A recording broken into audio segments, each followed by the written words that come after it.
자, 오늘 우리에게 주시는 하나님의 말씀은 사사기 10장 10절부터 16절까지의 말씀입니다. 이제 사람이 결혼을 하게 되면 가정을 이루게 되지요. 그러면 이 가정에 하나님께서 선물을 주십니다. 아이가 태어나게 되는 거죠.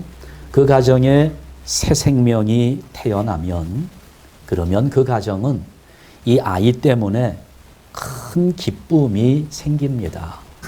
어떤 어른들은 그렇게 말씀을 하세요. 아이가 없으면 집안에 웃을 일이 없다고 그렇게 이야기합니다. 이 참 아이가 태어난다는 거 사실 그 태어나는 자체가 큰 기쁨입니다. 더더군다나 이 아이가 이제 자라나는 모습을 보게 되면 얼마나 기쁜지 몰라요. 부모들은 바보가 되지요. 아이가 어쩌다가 그렇게 해서 엄마 이렇게 하면 이 아이가 엄마라고 그랬다고, 다른 애들보다 우리 아이는 한 달이나 더 빨리 말을 한다고 너무 기쁘지요. 이 아이가 엄마와 눈을 마주치면서 처음으로 웃어주었을 때 너무 즐거워요. 자기 힘으로 몸을 처음 뒤집었을 때 너무 기특하잖아요. 엉금엉금 기어다닐 때도 예쁘고, 그러다가 걸음마를 배우지요. 걸음마를 뒤뚱거리며 한 발짝씩 뛰면서 걷는 모습이 얼마나 예쁜지 모릅니다. 그런데 그렇게 걷다가 넘어지고 또 넘어지고, 보통 사람이 걸음을 배우기 위해서 아이들 걸음마를 하며 넘어지는 숫자가 3,000번이랍니다. 3,000번을 넘어져야 걷는 것을 배운다는 거예요. 이 참 그렇지요. 그런데 우리 어른들 눈에는 이 아이들이 걷다가 넘어지는 것도 예뻐 보여요. 넘어져도 귀엽습니다. 그래서 넘어져 우는 것을 봐도 예쁩니다. 우는 모습조차도 귀엽게 보여요. 자, 그런데 만일에 이 어린아이가 걸음마를 배우면서 실수해서 넘어졌을 때 그것조차도 좋아하는 우리들이지만, 건장한 청년이, 다 자란 어른이 술에 취해서 비틀비틀거리며 똑바로 걷지 못하고 넘어진다면 어때요, 여러분? 그 모습도 예뻐 보일까요? 그 모습도 웃을 수 있는 모습이 되나요? 어떻습니까? 그렇지 못하지요? 얼마나 한심하게 보이겠습니까? 비웃음의 대상이 됩니다. 자, 그런데 이런 똑같은 일이 우리 신앙생활에서 일어나고 있어요. 자, 신앙생활을 시작한 지 얼마 되지 않는 새신자가 시험에 들게 되면 우리는 그 새신자를 바라볼 때 참 그 신앙이 좀 성숙해졌으면 하는 마음 속에 그를 도와주고 용기를 북돋아주고 권면도 해주고 그럴 수 있습니다. 새신자가 시험에 드는 것 가지고 그렇게 마음 아파하는 사람은 많지 않아요. 그러나 이게 벌써 신앙생활한 지가 30년, 40년도 넘어가는 참 오랫동안 신앙생활을 해온 교인들이 자꾸 넘어지고 시험에 들고 삐지고 이렇게 되면 이거 참 걱정스러운 일이 아닐 수 없습니다. 그런데 이스라엘이 바로 그런 모습이었어요. 이스라엘은 지금까지 많은 연단을 받아온 민족이기 때문에 웬만한 어려움쯤은 다 이겨낼 수 있는 능력을 가진 민족이어야 했습니다. 그 출애굽 40년 동안, 또 가나안 땅 정복을 위해서 전쟁을 하는 기간 동안 이게 참 이스라엘은 얼마나 많은 연단을 받았는지 몰라요. 그런데 그렇게 연단을 받았으면 이제는 좀 성숙해질 만도 한데, 이 이스라엘 백성들은 너무나 자주 삐뚤어지고 불평을 하고 원망을 하고 하나님을 떠나고 쉽게 범죄의 자리에 빠져들고 맙니다. 자, 오늘 우리가 읽은 본문 가운데 10절 말씀을 한번 다시 보시게 되면 우리가 우리 하나님을 버리고 바알들을 섬김으로 주께 범죄하였나이다. 여러분, 이게 사사시대의 이스라엘 백성들의 모습입니다.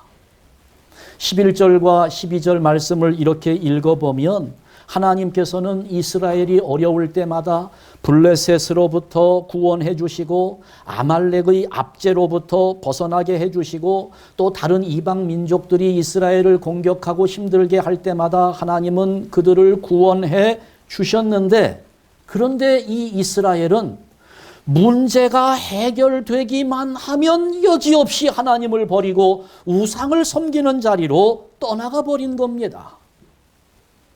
어렵고 급할 때에는, 고난이 있고 위기의 상황에 처했을 때는 하나님을 찾아와서 하나님께 부르짖다가 조금 살만해지면 엉뚱한 데로 가버리는 거예요.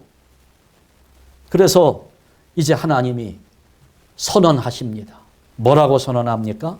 13절 말씀해 보니까 내가 다시는 너희를 구원하지 아니하리라. 이제 찾아오지 마라. 소용없다. 다시는 내가 너희를 돌아보지 않겠다. 너무 무서운 선언이지요. 자, 여기에서부터 하나님의 근심이 시작됩니다. 하나님과 우상 사이를 오락가락하면서 중심을 잡지 못하는 연약한 인생들을 보시면서 하나님이 근심하신다는 거예요.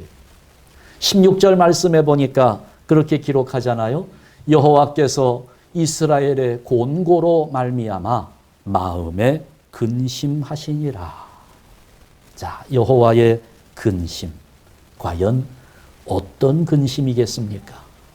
첫 번째로 여호와의 근심은 하나님의 자녀들을 살리기 위한 근심이었다는 것입니다. 하나님의 자녀들을 살리기 위한 근심이었어요. 오늘 설교 제목이 여호와의 근심인데요. 어때요, 여러분?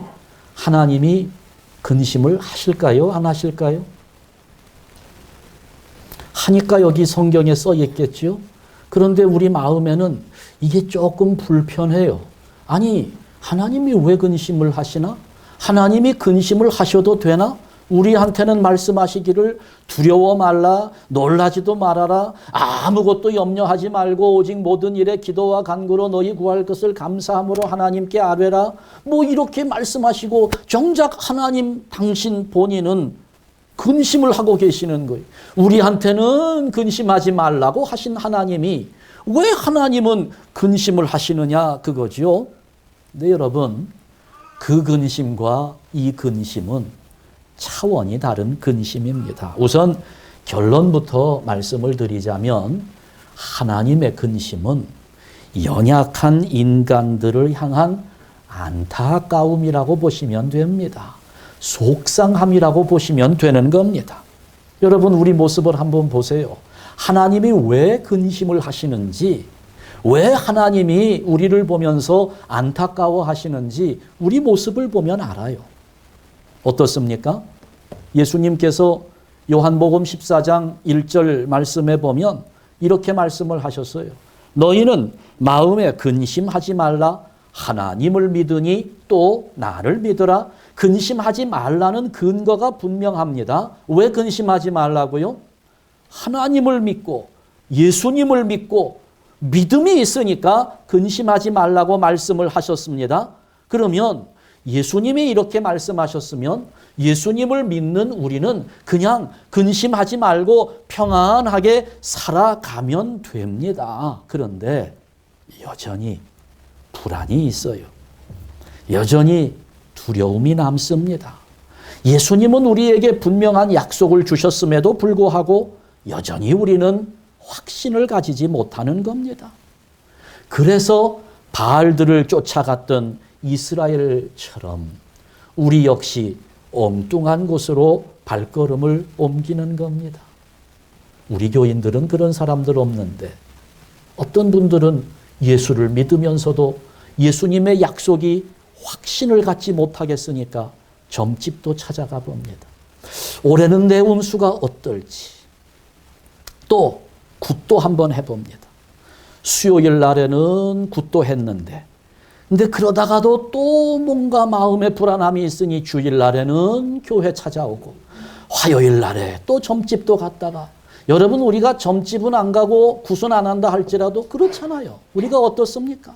그저 세상을 향하던 우리의 발걸음, 세상을 향한 우리의 욕심, 세상의 쾌락에서 만족을 찾고자 하는 그런 마음을 가지고 있다가도 또 주일날 되면 하나님께 나오기도 하고 이런 우리의 모습이 이스라엘과 얼마나 흡사합니까?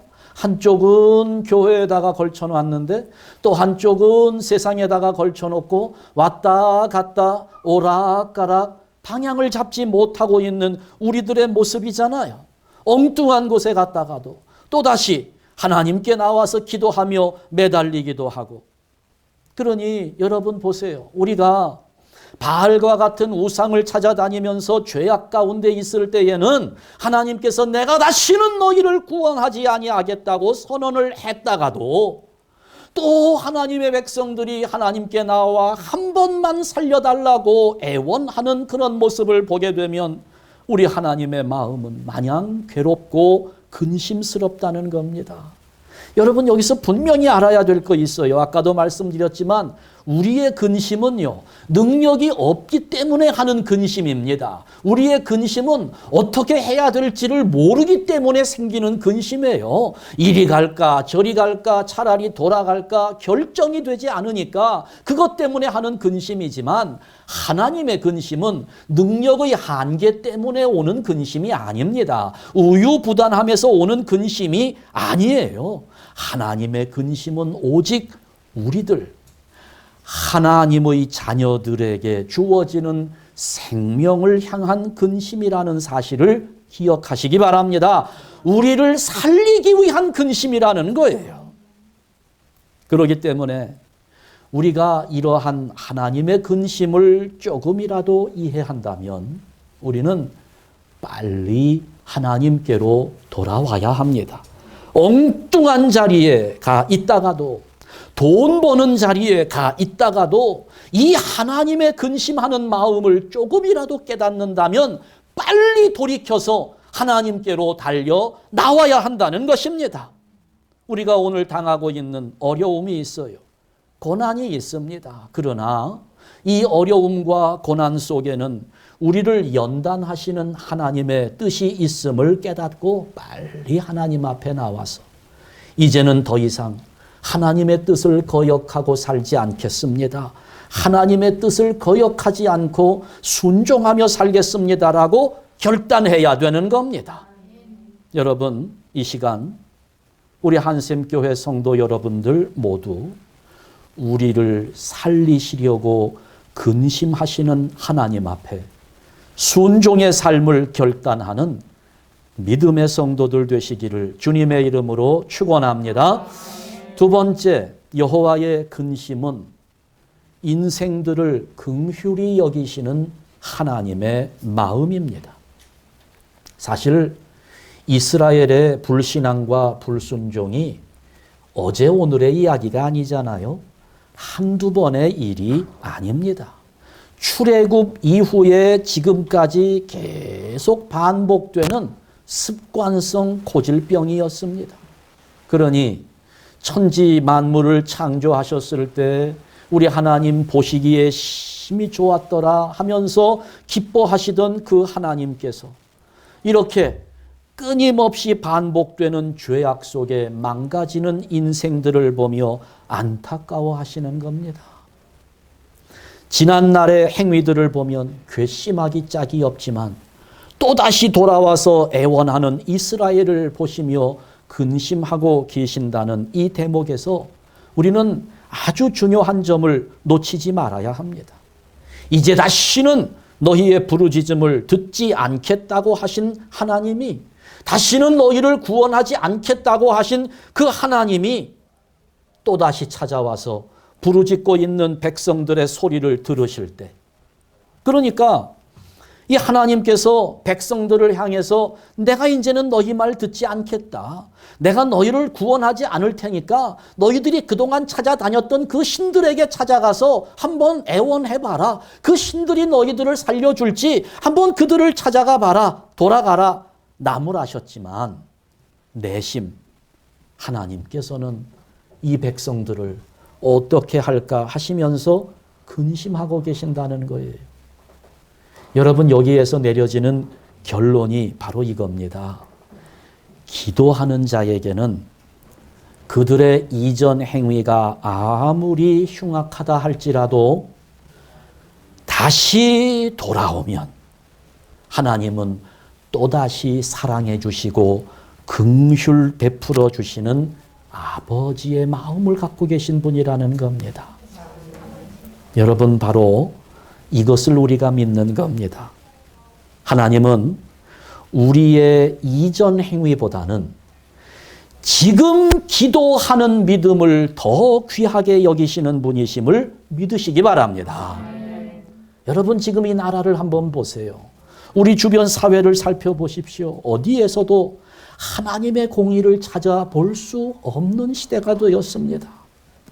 사회가 얼마나 타락하고 있는지 일일이 열거할 수가 없어요. 너무너무 많습니다. 도대체 이 사회가 얼마나 혼란스러운지. 여러분, 동성 결혼을 반대하면 범법자가 됩니다. 구속이 돼요. 엄청난 벌금을 물어야 합니다. 여탕에 남자가 들어오는데 홀딱 벗고 남자가 다녀요. 여탕에. 그런데도 내쫓지를 못합니다. 왜냐하면 자기는 성 정체성이 여자라는 거예요. 아이디 운전면허증에도 여자라고 되어 있습니다. 그러니 내쫓지도 못해요. 언젠가 저도 한번 목욕탕에 갔는데 여자가 들어와 있어요. 깜짝 놀랐습니다. 그 여자 역시 면허증에 남자로 되어 있다는 겁니다. 제가 따졌지요, 카운터에서. 어떻게 할 수 없다는 겁니다. 남자이기 때문에. 생물학적으로는 여자인데 자기 의식 속에서는 남자니까 자기는 남탕에 들어가겠다는 거예요. 그야말로 이 사회가 혼란 그 자체입니다. 이 시대 어때요? 가정들이 얼마나 많이 무너지고 있습니까? 젊은 사람들, 앞이 창창한 젊은이들이 이 세상 사는 것 싫다고 자살합니다. 여기를 보아도 저기를 보아도 하나님의 마음을 아프게 하는 모습들이 얼마나 많은지 몰라요. 그러니 여러분, 한번 생각해 보세요. 만약에 하나님께서 우리의 행위를 보고 심판하신다면 이 나라는 망해도 10번도 아마 더 망했을 겁니다. 그러나 여러분, 이 나라가 아직 건재하고 있어요. 왜 그럴까요? 이 민족의 무지함과 타락이 이렇게 난무하고 있음에도 불구하고 그 가운데 살려달라고, 구원해달라고 간절하게 부르짖으며 기도하는 성도들이 있기 때문에 하나님께서 이 나라를 어떻게 하실까 근심하고 계신다는 겁니다. 이렇게 타락한 이 나라를 어떻게 처리할까?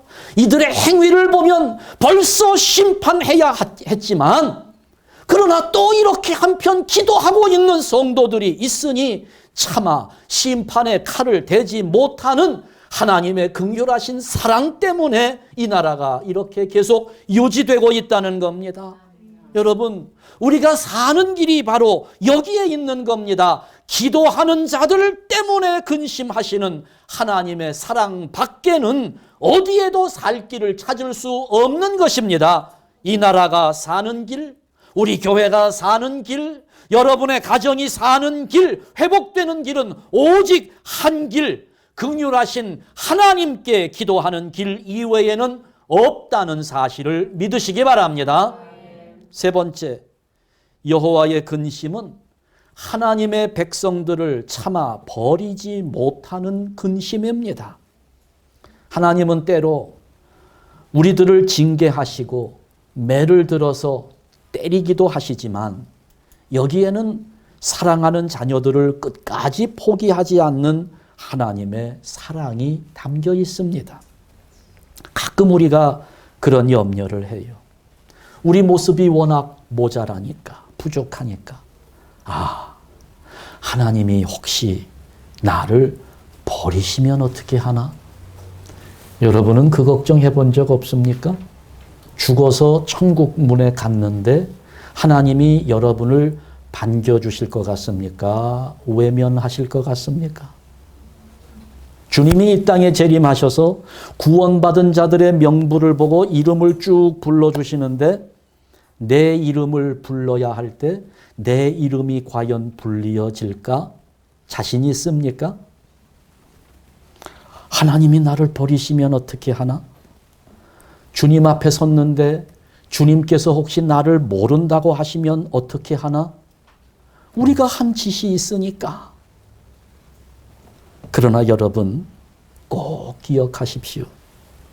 하나님은 우리가 못났기 때문에, 죄인이기 때문에 버리시는 분이 아니라 내가 가서 고쳐주리라, 고쳐서 하나님의 자녀가 되도록 하시는 분이심을 믿으시기 바랍니다. 절대로 하나님은 우리를 포기하지 않습니다. 그래서 하나님은 지금도 벌레만도 못한 죄인들, 인생의 고난 속에서 울고 있는 사람들, 하나님의 은혜를 저버린 자들이 그냥 죄책감에 괴로워할 것이 아니라 빨리 하나님 품에 돌아와서 하나님의 자녀답게 당당하게 살 것을 원하고 계시는 겁니다. 우리의 연약함을 알고 계시는 하나님, 때로는 고난을 통해서 우리를 때리기도 하시지만 무엇보다도 하나님은 가장 적절한 방법으로 우리들을 위로하시고 용기를 주시는 분이심을 기억해야 합니다. 그러므로 여러분, 우리의 위대하신 아버지 하나님께서는 근심하는 가운데서도 끝까지 우리를 포기하지 않는 분이라는 사실을 믿고 하나님의 그 깊은 사랑을 맛보며 살아가시기를 주님의 이름으로 축원합니다. 로마서 8장 26절에 보면 이런 말씀이 기록되어 있습니다. 우리 한번 같이 읽습니다. 이와 같이 성령도 우리의 연약함을 도우시나니 우리는 마땅히 기도할 바를 알지 못하나 오직 성령이 말할 수 없는 탄식으로 우리를 위하여 친히 간구하시느니라. 아멘. 지금 우리 안에 성령님께서 거하고 계시는데 우리는 마땅히 기도할 바를 찾지도 못하고 있는 중에 그 성령님께서 죄악과 고통 가운데 어찌할 바를 몰라 헤매고 있는 나를 위해서 탄식으로, 말할 수 없는 탄식과 더불어 근심하고 계시는 모습을 보여주는 겁니다. 또 여러분, 오늘 본문에서는 어땠습니까? 여호와 하나님께서 친히 만드신 인간들이 하나님과 우상 사이를 오락가락하는 모습을 보면서 근심하는 모습을 보여주고 있습니다. 여러분, 이게 다 인간들이 지금 이 시대에 제멋대로 살아가고 있지만, 그러나 우리 하나님은 이런 모습 때문에 가슴 아파하시면서 근심 어린 마음으로 우리들을 바라보고 계신다는 말씀입니다. 결코 하나님은 우리에게서 눈을 떼지 않습니다. 우리를 버리지 않습니다. 포기하지 않습니다. 마지막 순간까지 우리를 향하여 사랑을 베푸시고 긍휼을 베풀어 주시는 하나님, 이 세상 끝날까지 우리를 포기하지 않으시고 사랑으로 감싸 안아주시며 일으켜 세워주신다고 하는 사실, 그러면서 하나님은 우리를 용서해 주시고 치료해 주시려고 근심하고 계시는 분이심을 기억하시기 바랍니다. 여러분, 그렇다면 하나님이 이렇게 우리를 붙잡아 주시는데, 하나님이 이렇게 우리와 함께 하고 계시는데 감히 어느 누가 우리를 대적할 수 있겠습니까? 가난도, 질병도, 그동안 우리가 두려움에 떨었던 어떤 바이러스라 할지라도, 엄청난 재앙이나 심지어 사탄의 저주라 할지라도, 실패나 따돌림이나 이 모든 것들, 심지어 죽음이라고 할지라도 결코 우리를 대적하여 넘어뜨릴 수 없다는 겁니다. 바로 여기에 우리의 소망이 있는 것입니다.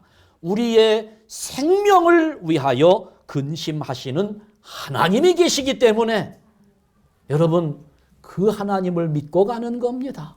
내 생명을 위하여 근심하고 계시는 그 하나님을 믿고 가는 거예요.